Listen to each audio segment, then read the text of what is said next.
Bonjour et bienvenue dans votre Flash Info du lundi 19 février.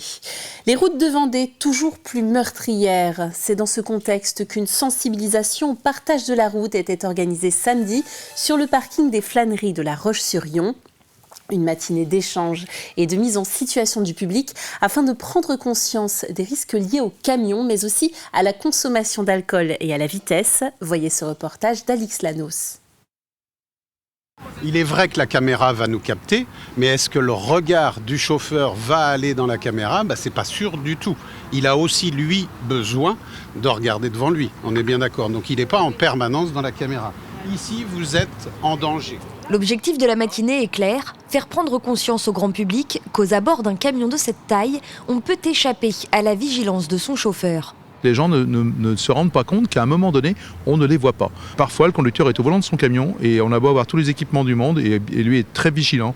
Il ne voit pas ce qui se passe du fait des angles morts. C'est à eux de prendre conscience qu'il y a un véhicule poids lourd à côté et de se mettre en sécurité vis-à-vis de ce véhicule poids lourd. On ne s'approche pas. Et pour bien comprendre les choses, rien de tel que de les tester. Alors chacun est invité à monter à bord de la cabine pour constater par lui-même. On a le patron du camion dans lequel tu es. Tu le vois pas du tout.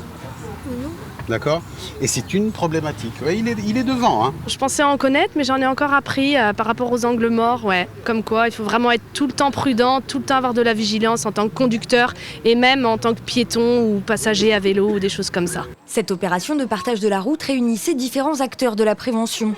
La gendarmerie, la sécurité routière ou encore des formateurs de chauffeurs.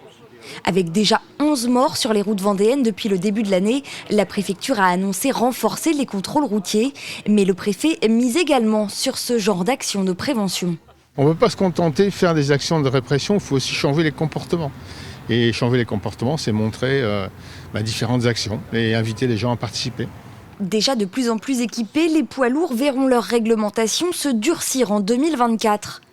Outre les autocollants de signalisation et le dispositif de détection d'angles morts, les poids lourds neufs commercialisés dans l'Union européenne devront obligatoirement s'équiper de plus de 30 dispositifs de sécurité, jusqu'alors jugés optionnels. Et depuis, la route a fait une victime supplémentaire. Un homme de 37 ans a percuté un arbre ce dimanche aux alentours de 19h sur la commune de Montrévert, portant à 12 le nombre de morts en 2024. Ce chiffre est de 57 pour 2023. Une opération de contrôle routier a été menée vendredi. Elle a donné lieu à 115 verbalisations, principalement pour des excès de vitesse. Une mise en danger de la population, une catastrophe humaine et financière. Les mots des représentants syndicaux du domaine de la santé et de l'assistance sociale sont forts. L'Union syndicale départementale Santé Action Sociale de la Vendée tenait son congrès ce vendredi, l'occasion de dénoncer la dégradation de notre système de santé. À force de temps d'attente aux urgences, à force de portes fermées aux urgences, puisqu'on sait ça maintenant, les portes peuvent être fermées, à force de ne pas trouver de solution en aval des urgences. Il n'y a pas de possibilité d'hospitalisation après les urgences, qui embolisent les urgences. À force de fermeture de services divers et variés par manque de soignants, par manque de médecins. Et tout ça fait que ce sont autant de situations qui aggravent très largement l'état de santé des patients, qui ont un impact terrible, il faut le dire comme ça, sur les patients eux-mêmes, sur leur famille et sur leur environnement.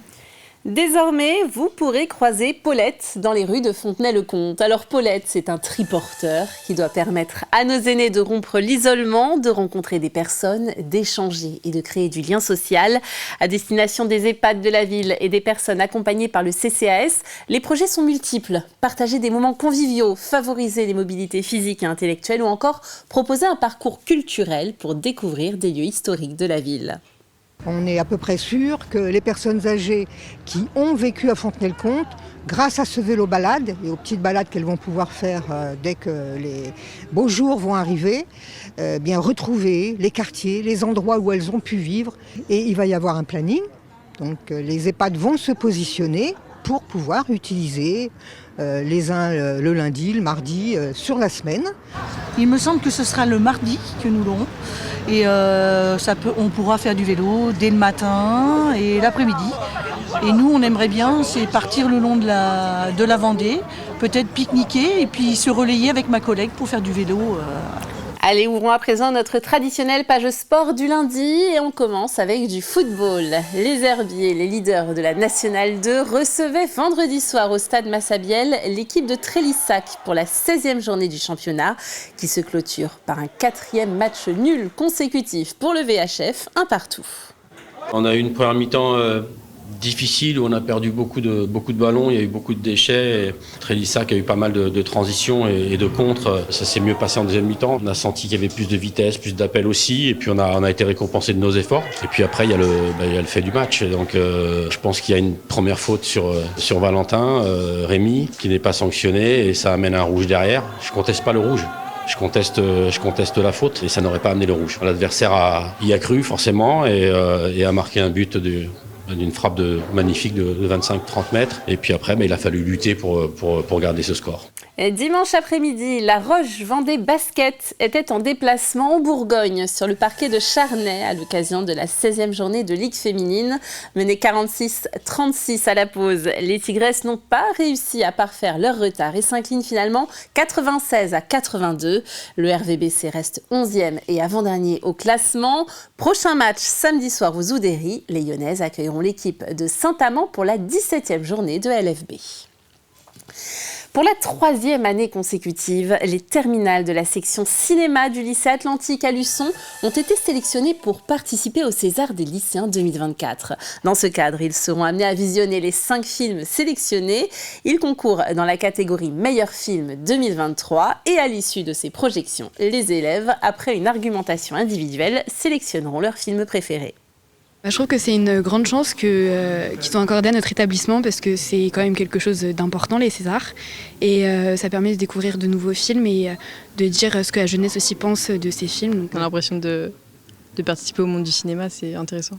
Et on va voir 5 films, dont 2 qu'on a vus aujourd'hui, Le règne animal et puis Chien de la casse. La plupart sont déjà sortis. C'est une manière aussi un peu, je trouve, de les redécouvrir quand même, d'avoir un aspect plus critique là, dans le cadre du César des lycéens. Après chaque visionnage, on a des débats sur les réflexions des gens à propos de la photographie, du son, de l'image, du scénario, ce que les gens ont préféré, pas aimé. À la fin de la semaine, on débattra sur lequel on aura préféré et on votera pour celui-là. C'est la fin de ce flash. Merci de l'avoir suivi avec nous. On se retrouve à 18h pour un journal complet. Bel après-midi sur TV Vendée.